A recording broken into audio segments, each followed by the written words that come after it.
রাসূলুল্লাহ সাল্লাল্লাহু আলাইহি ওয়াসাল্লামের প্রিয়তমা স্ত্রীদের মধ্যে একজন ছিলেন হজরত হাফসা রাদিয়াল্লাহু তাআলা আনহা। তিনি ছিলেন অত্যন্ত সুন্দরী ও বুদ্ধিমতী নারী।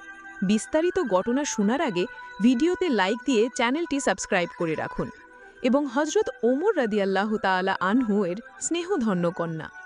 বাবার মতো তিনিও কিছুটা রাগী স্বভাবের ছিলেন। এমনকি রাসূলুল্লাহ সাল্লাল্লাহু আলাইহি ওয়াসাল্লামের অন্যান্য স্ত্রীদের মধ্যে তিনিই ছিলেন সবচেয়ে গরম মেজাজের। সামান্য কারণেই তিনি রেগে উত্তেজিত হয়ে উঠতেন। উহুদ যুদ্ধের পর তার প্রথম স্বামী হজরত খুনাইস হুজাফা রাদিয়াল্লাহু তাআলা আনহু ইন্তেকাল করেন। অল্প বয়সী স্বামীকে হারিয়ে হজরত হাফসা রাদিয়াল্লাহু তাআলা আনহা অত্যন্ত শোকগ্রস্ত হয়ে পড়লেন এবং নিরুপায় হয়ে বাবার বাড়িতে আশ্রয় নিলেন। সেখানে গিয়েও তিনি তার প্রিয় স্বামীর স্মৃতিতে বিভোর হয়ে থাকতেন। তার হাসি, খুনসুটি ও ভালোবাসার মুহূর্তগুলো মনে পড়লে অন্তর বিদীর্ণ হয়ে যেত। গভীর দুঃখে একাকী বসে তিনি নীরবেই অশ্রু ঝরাতেন। কন্যারই অবস্থা দেখে হজরত ওমর রাদিয়াল্লাহু তাআলা আনহু তাকে সান্ত্বনা দিয়ে বললেন, হে হাফসা, তুমি তো আমার কলিজার টুকরা। তোমাকে এভাবে দেখে আমি যেন জীবিত থেকেও মৃত বোধ করি।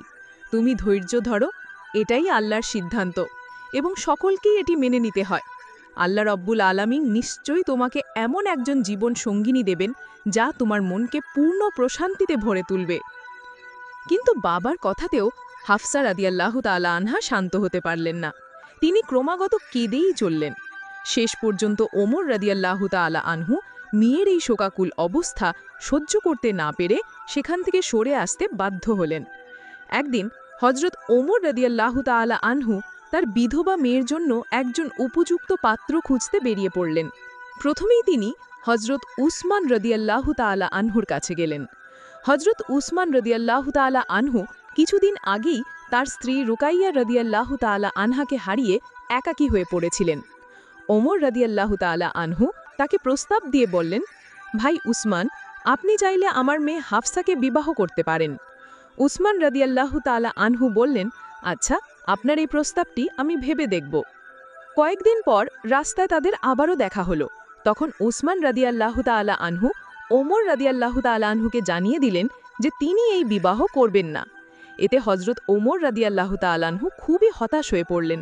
অতঃপর তিনি হজরত আবু বকর সিদ্দিক রাদিয়াল্লাহু তাআলা আনহুর কাছে গেলেন এবং তার কাছে গিয়ে বিনম্রভাবে প্রস্তাব করলেন, আপনি চাইলে আমার মেয়ে হাফসার সঙ্গে বিবাহ বন্ধনে আবদ্ধ হতে পারেন।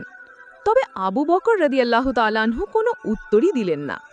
এভাবে পরপর দুজন কাছের বন্ধুর কাছ থেকে প্রত্যাখ্যাত হয়ে ওমর রাদিয়াল্লাহু তাআলা আনহু মন খারাপ করে বাড়ি ফিরে এলেন এবং আল্লাহ তাআলার কাছে দুঃখ প্রকাশ করে বললেন, হে আল্লাহ, কি হচ্ছে আমার সাথে? কেন আমার প্রিয় বন্ধুরা আমার মেয়েকে বিয়ে করতে আগ্রহ দেখাচ্ছে না? কেন সবাই তোমার থেকে মুখ ফিরিয়ে নিচ্ছে? ওমর রাদিয়াল্লাহু তাআলা আনহু যখন এসব কথা বলছিলেন, তখনই হঠাৎ করে অদৃশ্য থেকে একটি আওয়াজ এলো। সেই আওয়াজে বলা হলো, হে ওমর ইবনুল খাত্তাব, আপনি থামুন, আপনি কষ্ট পাবেন না।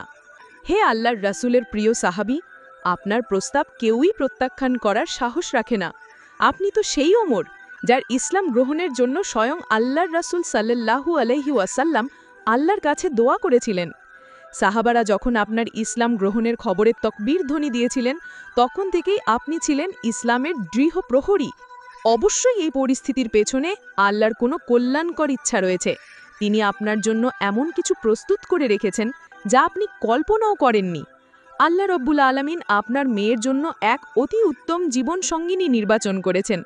তিনি এমন একজন ব্যক্তি যিনি সমগ্র মানব জাতির জন্য শ্রেষ্ঠ আদর্শ, যার মতো মহৎ গুণাবলীর অধিকারী আর কেউই নেই। হে ওমর, সেই ব্যক্তি আর কেউ নন, তিনি হলেন স্বয়ং আল্লাহর রাসূল সাল্লাল্লাহু আলাইহি ওয়াসাল্লাম। হজরত ওমর রাদিয়াল্লাহু তাআলা আনহু এই বাণীগুলো শুনে মুহূর্তের জন্য স্তব্ধ হয়ে গেলেন। তার হৃদয় খুশিতে পূর্ণ হয়ে উঠল। তিনি আনন্দে বাকরুদ্ধ হয়ে পড়লেন। তখন অদৃশ্য থেকে আবারও আওয়াজ ভেসে এলো, হে ওমরের কন্যা, সুসংবাদ গ্রহণ করুন। নিশ্চয় এই সংবাদ আপনার জন্য মহা সৌভাগ্যের বার্তা নিয়ে এসেছে, কারণ আপনি এমন একজনের সঙ্গিনী হবেন যার জন্য সমগ্র সৃষ্টি জগৎ আকুল। আপনি এমন এক মহান ব্যক্তির প্রিয়তমা স্ত্রী হতে যাচ্ছেন যিনি সমগ্র উম্মতের আস্থা ও ভালোবাসার কেন্দ্রবিন্দু। আল্লাহ রাব্বুল আলামিন আপনাকে এমন একজনের সাথে যুক্ত করতে যাচ্ছেন যিনি সকলের মাঝে শ্রেষ্ঠতম। তিনি স্বয়ং আল্লাহর প্রিয় নবী রাসূল সাল্লাল্লাহু আলাইহি ওয়াসাল্লাম। পরদিন ওমর রাদিয়াল্লাহু তাআলা আনহু রাসূলুল্লাহ সাল্লাল্লাহু আলাইহি ওয়াসাল্লামের কাছে উপস্থিত হয়ে নিজের কষ্টের কথা জানালেন। তিনি বললেন, হে আল্লাহর রাসূল, আমি আমার বিধবা মেয়ে হাফসার জন্য উসমান ও আবু বকরের কাছে প্রস্তাব পাঠিয়েছিলাম, কিন্তু তারা দুজনেই তা ফিরিয়ে দিয়েছেন। এতে আমি খুবই ব্যথিত হয়েছি। সবকিছু শোনার পর রাসূলুল্লাহ সাল্লাল্লাহু আলাইহি ওয়াসাল্লাম ওমরকে সান্ত্বনা দিয়ে বললেন, হে ওমর, আমি কি তোমাকে এমন এক সুসংবাদ দেব যা উসমানের চেয়ে উত্তম হবে, আর উসমানের জন্য তা হবে তোমার চেয়ে উত্তম? ওমর রাদিয়াল্লাহু তাআলা আনহু তখন বললেন, ইয়া রাসূলাল্লাহ, অবশ্যই বলুন। তখন রাসূলুল্লাহ সাল্লাল্লাহু আলাইহি ওয়াসাল্লাম বললেন, আমি তোমার মেয়ে হাফসার জন্য প্রস্তাব দিচ্ছি, আর উসমানের জন্য আমার মেয়ে কুলসুমকে বিয়ের প্রস্তাব দিচ্ছি। অর্থাৎ আমি তোমার মেয়েকে বিবাহ করব, আর উসমান আমার মেয়ে কুলসুমকে বিবাহ করবে। এই প্রস্তাব শুনে হযরত ওমর রাদিয়াল্লাহু তাআলা আনহু আনন্দ চিত্তে তা গ্রহণ করলেন। এরপর রাসূলুল্লাহ সাল্লাল্লাহু আলাইহি ওয়াসাল্লামের সাথে ওমরের কন্যা হাফসার এবং উসমান রাদিয়াল্লাহু তাআলা আনহুর সাথে রাসূলুল্লাহ সাল্লাল্লাহু আলাইহি ওয়াসাল্লামের কন্যা উম্মে কুলসুমের বিবাহ সম্পন্ন হল। উভয় বিবাহে সুন্দর এবং শান্তিপূর্ণভাবে সম্পন্ন হল। কিছুদিন পরে একদিন হযরত ওমর রাদিয়াল্লাহু তাআলা আনহুর সাথে আবু বকর রাদিয়াল্লাহু তাআলা আনহুর দেখা হল। কুশল বিনিময়ের পর আবু বকর রাদিয়াল্লাহু তাআলা আনহু বললেন, ভাই ওমর, সেদিন আপনার প্রস্তাবে কোনো সাড়া না দেওয়ায় হয়তো আপনি কষ্ট পেয়েছিলেন। ওমর রাদিয়াল্লাহু তাআলা আনহু বললেন, হ্যাঁ, সত্যি বলতে সেদিন আপনার নীরবতায় খুবই ব্যথিত রয়েছিলাম। তখন আবু বকর রাদিয়াল্লাহু তাআলা আনহু বললেন, হে ওমর, সেদিন আমার নীরবতার পেছনে কোনো ব্যক্তিগত কারণ ছিল না। আসলে আমি একদিন আল্লাহর রাসূল সাল্লাল্লাহু আলাইহি ওয়াসাল্লাম হাফসার বিয়ের প্রসঙ্গে আলোচনা করতে শুনেছিলাম। রাসূলুল্লাহ সাল্লাল্লাহু আলাইহি ওয়াসাল্লাম যদি হাফসাকে বিয়ে না করতেন, তাহলে আমি অবশ্যই তাকে বিয়ে করতাম, কিন্তু বিষয়টি তখন আপনার কাছে বলা সমীচীন মনে করিনি। এদিকে হযরত হাফসা রাদিয়াল্লাহু তাআলা আনহা নবী করিম সাল্লাল্লাহু আলাইহি ওয়াসাল্লামের ঘরে সুখে শান্তিতে সংসার করতে লাগলেন। কিন্তু তার রাগী স্বভাবের কারণে মাঝে মধ্যেই কিছু অসুবিধা তৈরি হতো। ছোটখাটো বিষয়েও তিনি উত্তেজিত হয়ে উঠতেন।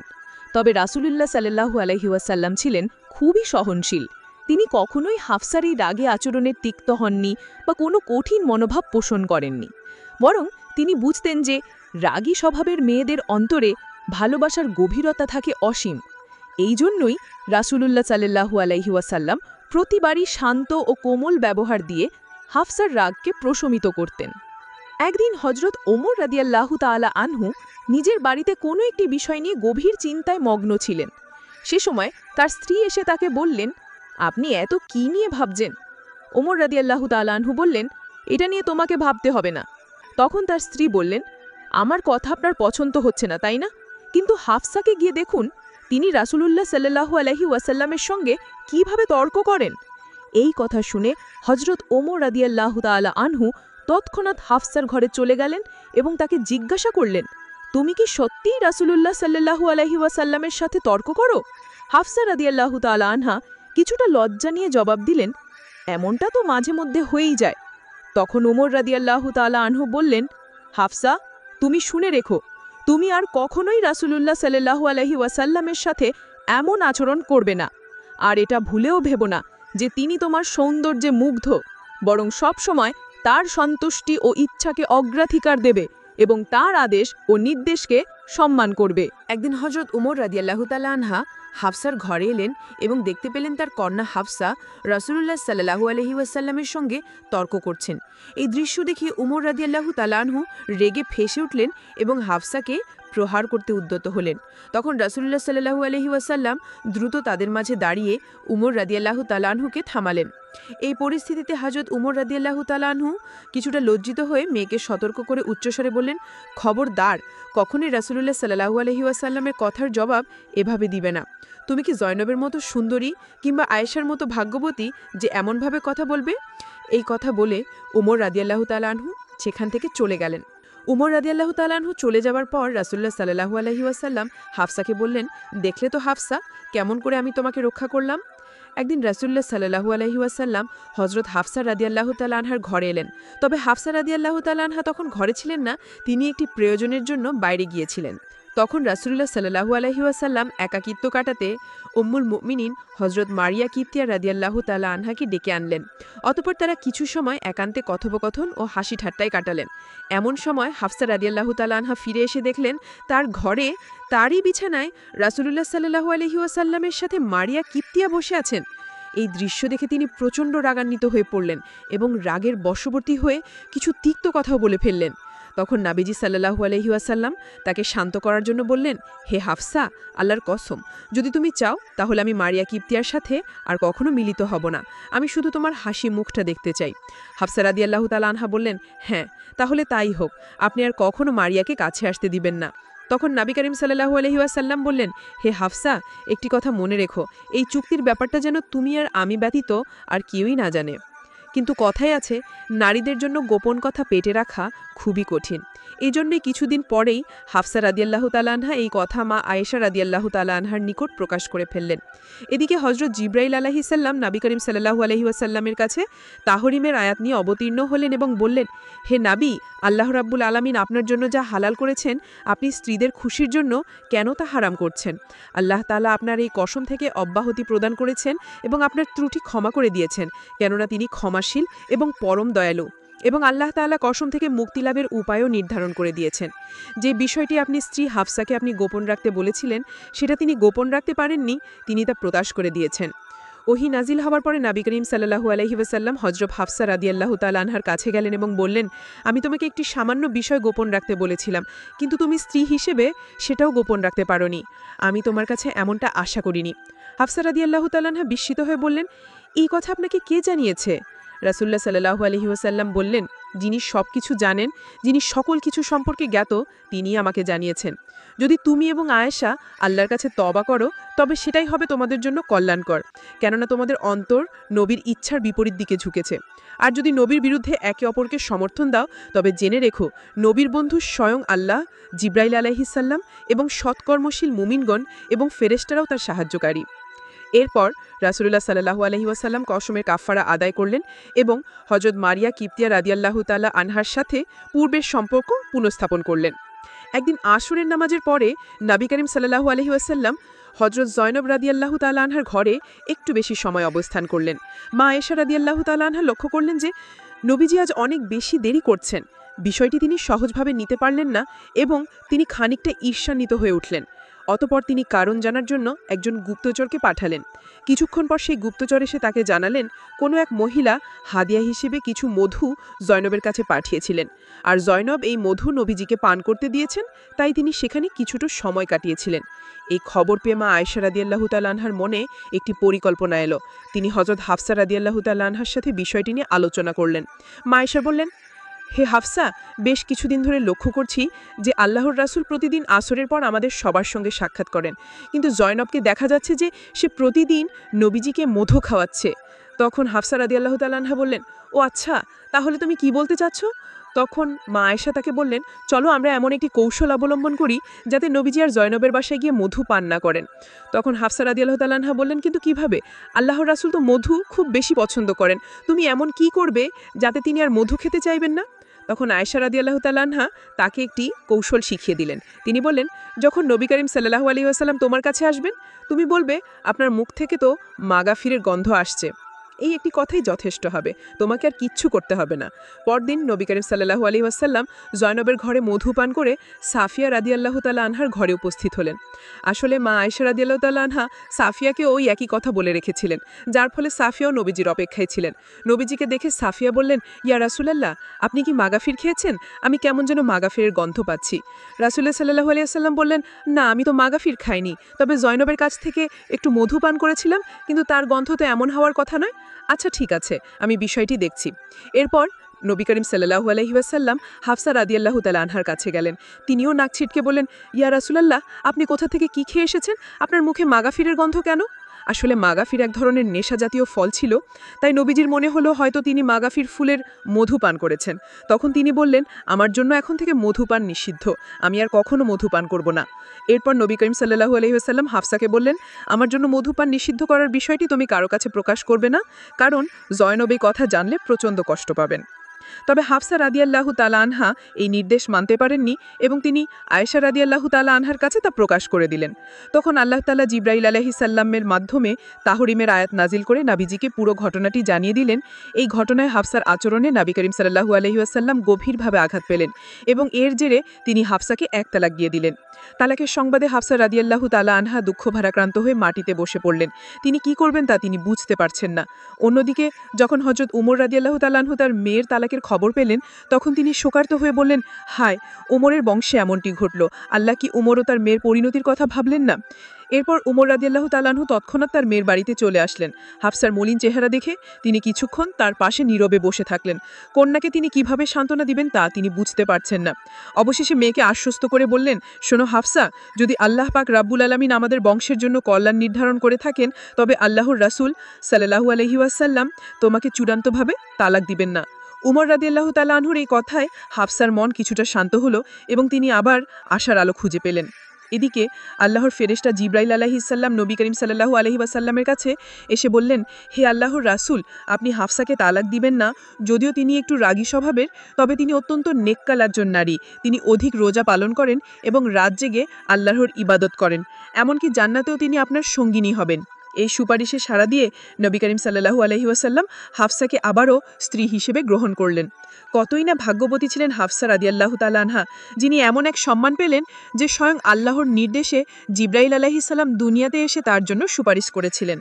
একদিন হযরত হাফসা রাদিয়াল্লাহু তাআলা আনহা ও নবীজির অন্যান্য স্ত্রীগণ একত্র হয়ে নবীজির কাছে আবেদন জানালেন, হে আল্লাহর রাসূল, আল্লাহ তাআলা এখন আপনাকে গনিমতের মাল দিয়েছেন, সুতরাং আমাদের খোরসব কিছুটা বাড়িয়ে দেন।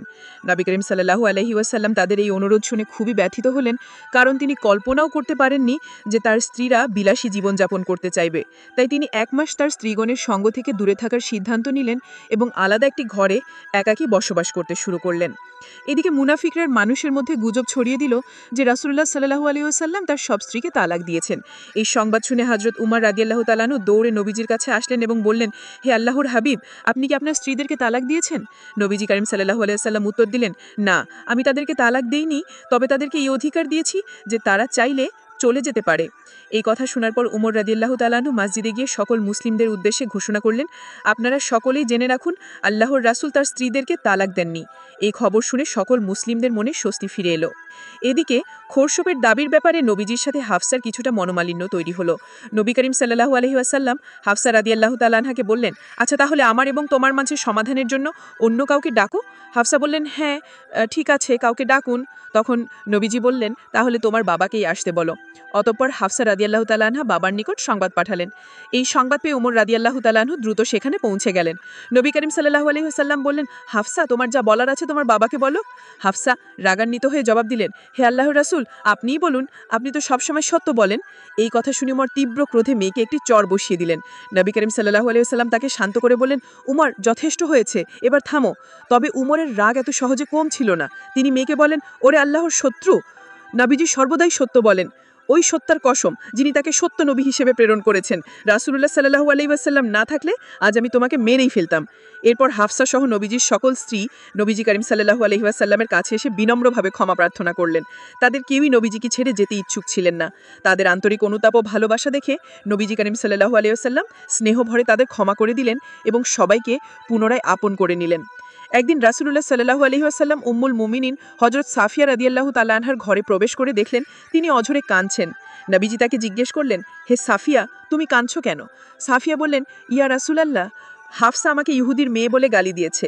এই কথা শুনে নবী করিম সাল্লাল্লাহু আলাইহি ওয়াসাল্লাম হাফসাকে ডেকে বললেন, হে হাফসা, তুমি আল্লাহকে ভয় করো। তারপর সাফিয়ার দিকে ফিরে নবীজি তাকে আশ্বস্ত করে বললেন, তুমি তো নবী হারুনের বংশধর, তিনিই তোমার পূর্বপিতা। নবী মূসা আলাইহিস সালাম তোমার পিতৃব্য, আর